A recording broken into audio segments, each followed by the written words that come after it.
Di dalam Al-Quran surat Ali Imran diantaranya ayat 185 Allah SWT menyatakan bahwa siapapun yang bernyawa pasti mati. Kullu nafsin dha'iqatul maut. Ya, ini kata Allah, firman Allah. Setiap yang berjiwa pasti mati. Wa innama tuwaffawna ujurakum yaumal qiyamah. Dan sesungguhnya Allah akan mencukupkan pahala kalian pada hari kiamat nanti. Faman zuhziha 'anil nari, barang siapa yang Allah selamatkan dari api neraka, wa udkhilal jannata, dan Allah masukkan dia ke dalam surga, faqad faz, maka sungguh beruntunglah dia. Wa mal hayatud dunya illa mata'ul ghurur, dan tidaklah nilai kehidupan dunia itu melainkan seperti kesenangan yang menipu.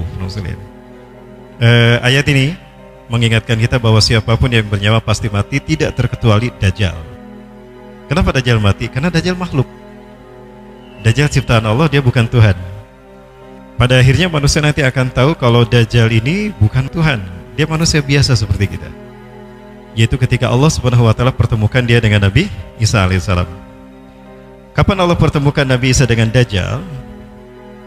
Ini ada satu kitab yang saya coba foto kamera, dan di sini ada satu hadis riwayat Imam At-Tirmidzi di mana Rasulullah SAW menyebutkan bahwa Nabi Isa bin Maryam akan membunuh Dajjal di Babi Lut, ya, di pintu Lut. Lut itu nama satu tempat yang sekarang dikuasai Israel. Itu berjarak 13 mil dari Tel Aviv. Di sanalah nanti ada tempat yang disebutkan Rasulullah Dajjal akan dibunuh oleh Nabi Isa. Sebagaimana dalam hadis yang berikutnya juga, yang masih riwayat Imam At-Tirmidzi, ya, Isa bin Maryam akan membunuh Dajjal di gerbang Lut, sebuah kota 13 mil timur Tel Aviv, wilayah Palestina yang diduduki Israel. Kemudian juga ada hadis lain untuk menguatkan hadis yang tadi, masih dalam kitab yang sama. Saya Muhammad Ahmad Al-Mubayyad menukilkan juga hadis ini. Idba'asallahu al-Masih ibna Maryam. Ingatlah ketika Allah Subhanahu wa Ta'ala mengutus Isa bin Maryam, fayangzilu indal manaratil bayda, maka Isa bin Maryam kemudian turun di samping menara putih, Syarqiyah di Basko, Damaskus Timur. Masjid bermenara putih di Damaskus Timur itu cuma satu, itu Masjid Umawi. Disebut Masjid Umawi karena masjid ini dibangun oleh Muawiyah bin Abi Sufyan. Ya, dibangun oleh dinasti Umayyah, oleh Muawiyah bin Abi Sufyan. Kenapa Muawiyah bin Abi Sufyan membangun masjid di sana?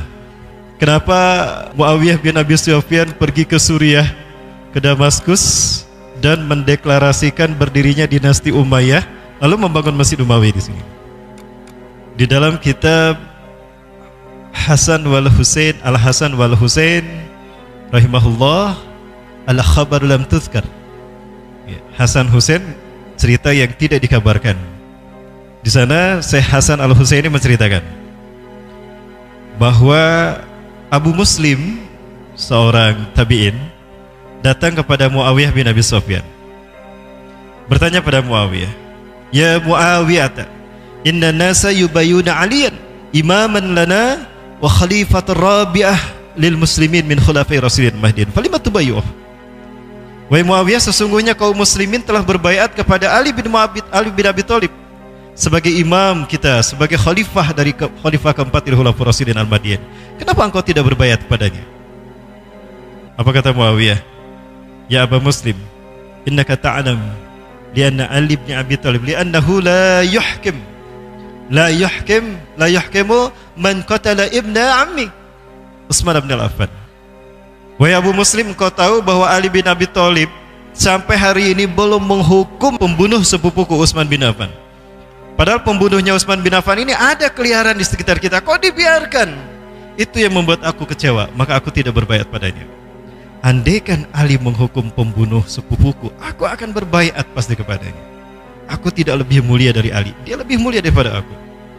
Tapi kalau dia sampai hari ini Ali tidak menghukum pembunuh sepupuku, maka aku kecewa. Ini yang menghalangi aku berbaiat padanya. Oh, itu rupanya kenapa Muawiyah tidak berbaiat kepada Ali. Kecewa karena Ali tidak menghukum pembunuh Utsman bin Affan, sepupunya Muawiyah. Maka pergilah Muawiyah ke Suriah. Di Suriah beliau mendirikan dinasti Umayyah. Nah, beliau membangun masjid, mestinya Masjid Umawi, ya. Dan itu berada di Damaskus Timur. Nah, ciri khas masjid tadi adalah memiliki menara putih. Kemudian Isa bin Maryam turun di Masjid Menara Putih ini di timur Damaskus. Timur Damaskus maksudnya Aleppo, atau orang menyebutnya Halab. Baina marhudatain, menggunakan pakaian yang dicelup dengan dua warna kuning, yang marhudatain. Wadi'an kaffaihi ala aznihatil malakain. Beliau menyimpan, meletakkan kedua tangannya pada sayap kedua malaikat. Jadi beliau turun landing dari langit ke bumi menggunakan sayap dua malaikat. Kemudian idza tata'a rasah qatara, apabila beliau menundukkan kepalanya akan berjatuhan sesuatu air mirip air ya, sesuatu mirip air. Artinya ada kemungkinan beliau telah bersuci, telah berwudu dan bersuci di langit sana di Matul A'la. Wa idza rafa'a ra'sah wa idza rafa'ahu, dan apabila beliau mengangkat kepalanya, tahaddara minhu jumanun, akan berjatuhan mutiara dari kepalanya. Kalau lui sesuatu mirip mutiara marjan mutamanikam.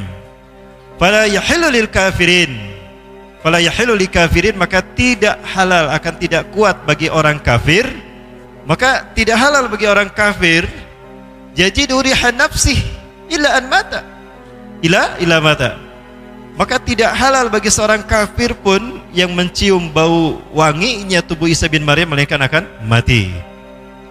Jadi kalau Nabi Isa saking wanginya, orang kafir mati menciumnya. Wa nafasuhu yang tahi haitsu yang tahi tarfuh. Harumnya tubuh Nabi Isa itu bisa tercium sampai sejauh mata memandang. Subhanallah. Baik. Fayatlubu hatta yudrikuhu bi Babilud. Fayatlubu, maka Nabi Isa kemudian mencari-cari Dajjal, ya, hatta yudrikahu, sehingga Isa bin Maryam menemukan Dajjal di Babilud, di pintu Lud. Fayaktuluh, lalu Isa bin Maryam membunuhnya. Summa ya'ti Isa bin Maryam qauman, kemudian ada satu kaum mendatangi Nabi Isa alaihissalam.